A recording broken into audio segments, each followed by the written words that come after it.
Here we go. Concord reportedly cost record-breaking $400 million. And PlayStation thought it was the next Star Wars. Did you? Really? The Concord flop is even worse than we thought. Interesting. According to a new report, Concord was an even bigger flop than we thought. The latest unofficial information about the game comes the way of Colin Moriarty, the founder of Last Stand Media, a former IGN journalist and one of the leading experts on PlayStation in the industry. According to Moriarty, Concord cost $400 million to make, start to finish, and the most expensive game in PlayStation history. It was given this budget because Sony thought it was going to be absolutely massive. Someone who worked on Concord reached out to me. I verified who this person was and talked to this person extensively, said Moriarty. Concord cost about $400 million. Wow. Jesus. Moriarty continues, revealing that PlayStation began working with Firewalk Studios on Concord back in 2020, though development on the game had begun before this. This was just when it caught the eye of PlayStation, who decided to get involved. How it ended up costing $400 million involves PlayStation having to outsource much of its development, which can, and in this case was, a very expensive undertaking late in the game's development.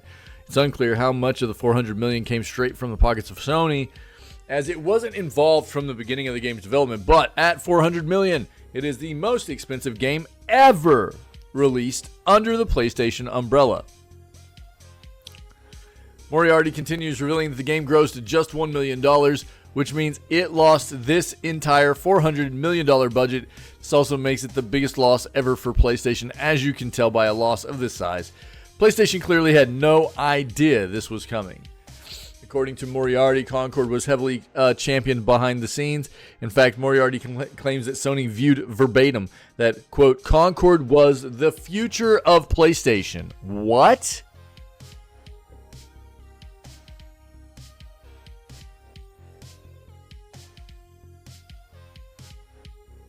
They had such major ambitions for this game that it was internally referenced as a Star Wars-like project for Sony, that it could be repeatedly revisited over and over and over again.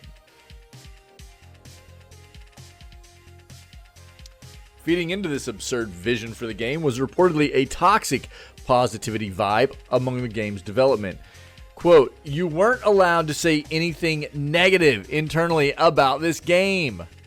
There you go, said Moriarty, who notes that the project was the baby of PlayStation boss Herman Holst. All right, there it is, baby. There it is, yeah. This is the problem. Here you go, guys. You weren't allowed to say anything negative internally about this game.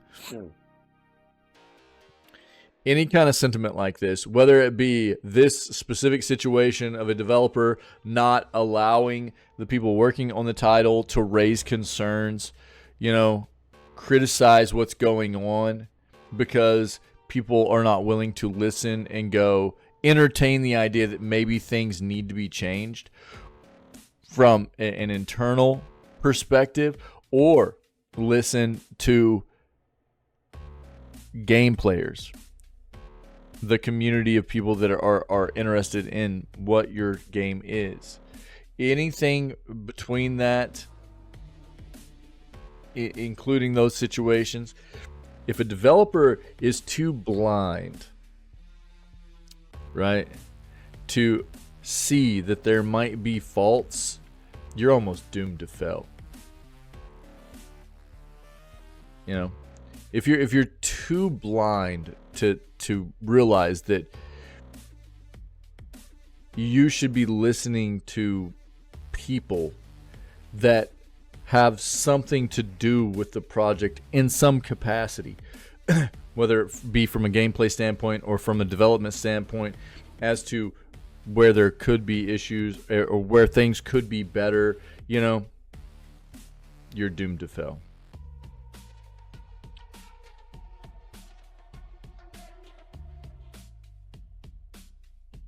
Take these details with a grain of salt, but Moriarty is a very reliable and reputable source, especially when it comes to PlayStation, who has an extensive track record that goes back to his time at IGN and beyond. So far, it has not drawn any type of comment from PlayStation or Firewalk Studios. If this changes, we will update the story accordingly. Well, I mean, if this is truly the case, I would assume that Herman Holst is just crying himself to sleep every night right now, you know? My Star Wars. Brother, we got Peepo Hey or Phil's Lag Man. Random mode is popping off. Can't win if you don't play, people. So, you know, I mean, it's so funny that, I mean, I know in our community specifically, we watched the PlayStation showcase that had the stupid long cinematic for Concord, and we were all going, what is this? And then they finally showed the gameplay, and we were like, what is this? This doesn't look very, you know, great. And you could tell right then at that point they were really trying to promote it pretty heavy. And it didn't look like anything real worth. Right, nice, True. So, I'm hog tasty boy. I'm getting hungry for some breakfast. So, and then I mean, obviously, it definitely wasn't anything good enough to capture the attention of gamers. I don't think you're going to be able to probably pinpoint any one particular thing that is the absolute definitive this is why it failed situation. But I can tell you that personally, I think that if this, you know, what we're reading here is to be believed, and I think that there's probably a good amount of this worth, you know, investing in as far as believability and true information. You know, like I said before, if you're not willing to listen to what your team's saying or what game players are saying and you know, at least entertain the idea of things that could potentially be better, you're doomed to fail. But ultimately, when it comes down to what the finished product was of that game, I don't think the game was necessarily bad. It just wasn't good enough. Why was anybody going to go play Concord over anything else that they were already playing? They obviously weren't. There was nothing there. There just wasn't anything special about it. There was nothing about it that wasn't something that people weren't already getting out of some other game they were playing. Yeah. Again, I don't think it was bad. It just wasn't good enough, you know. So, and I think that's one of those things that is going to become harder and harder and harder for game developers to come to grips with.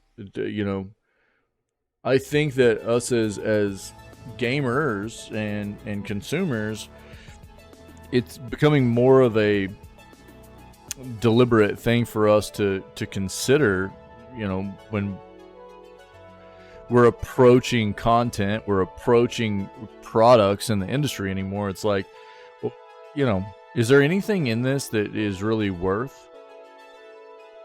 Or am I just getting baited by something that is trying to emulate something else that I'm already playing, you know? And I think that's what happened to Concord, personally.